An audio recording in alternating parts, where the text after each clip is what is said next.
Hello, it's Bonnie Southgate, hEDS Rehab here in an exercise a day for the month of May. We are nearly at the end of the month of May, and I thought today I would bring you something that was functional. So looking at things that everyone does or needs to do every day in life, which is to get out of a chair. So I recently saw somebody with knee issues, and they felt that they couldn't stand up because the knees were so painful. So we looked at how she was standing up, and actually we were able to completely take that pain away in going into standing by how she moved. So I thought it would be something that would be really nice to cover in these videos, and you can use it as your exercise. So it's great for strengthening the legs and the quads, going from sitting to standing and back down. So I'm just going to have you look sideways on. So we don't often think about how we get from sitting to standing. And if I wasn't going to think about it, I might curve my back and start to come up. And this is fine for most people who don't necessarily have knee issues. We can take that kind of a little bit of load and shearing and stress in different ways. But if you've got knee issues, knee instability and everything else, then actually making sure that those bones sit exactly where they should do is critical. So what I want to show you and point out is that if we have our bum tucked under and we flex when we come up, you can see the angle of my knees. There's a lot of pressure going that way.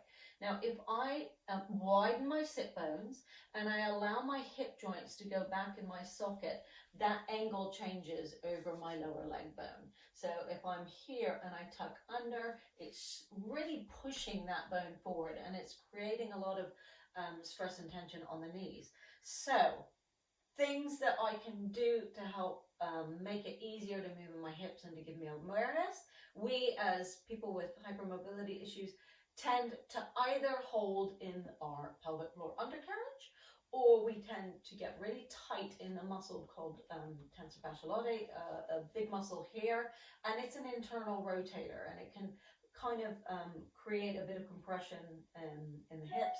So what I want you to do, watch your hands and fingers. If you are someone who subluxes, then using the hands might not be possible, but I want you, if your hands are okay, to place them on the front, the very crease of your hip, and I want you to draw them out that way. So I'm creating space in the front of my hip. I might need to take it out here. And then I can bend forward and I can fold at my hips without tucking my bum under and without arching my back. So I don't want to arch my back to do that. I want to take the tension out of the hips and allow the femurs to sit back, right? The other option is to take your hands under here and to pull wide the tissue on the bottom of the legs as you come to sit up. Now, this particular way of moving is going to tend to be for the people who are the pelvic floor holders, or the people who tuck under. It will be more likely that sort of person who needs this.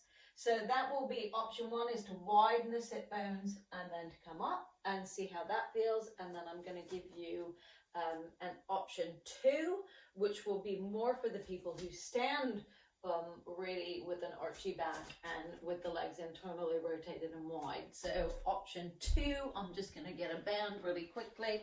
If you have a band and you can tie it, you're going to place that band around the knees. And it doesn't want to be really tight. It wants to be just a little bit more proprioceptive with a teeny bit of resistance.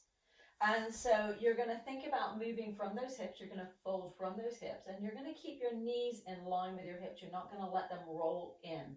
So the band is really there as a reminder not to let your knees roll in too far. Again, because that can put different bits of pressure. So I'm going to fold at my hips, and I'm going to put that weight on my feet. I'm allowing my ankles to relax too, and then I'm going to stand up. And that can be a good exercise, just going from sit to stand with correct bony alignment. Obviously, if it gives you any pain or discomfort anywhere, you don't do it, but have a go, as we all do go from sitting to standing every day. And Thank you very much for watching and participating in my exercises through the month of May. I hope you found them enjoyable, and I will continue posting classes and exercises regularly. So do subscribe and put comments in the comment section if you like something or you don't like something or you have a question. And thank you very much for watching. It is Bonnie Southgate, hEDS Rehab, and I want you all to have a great day.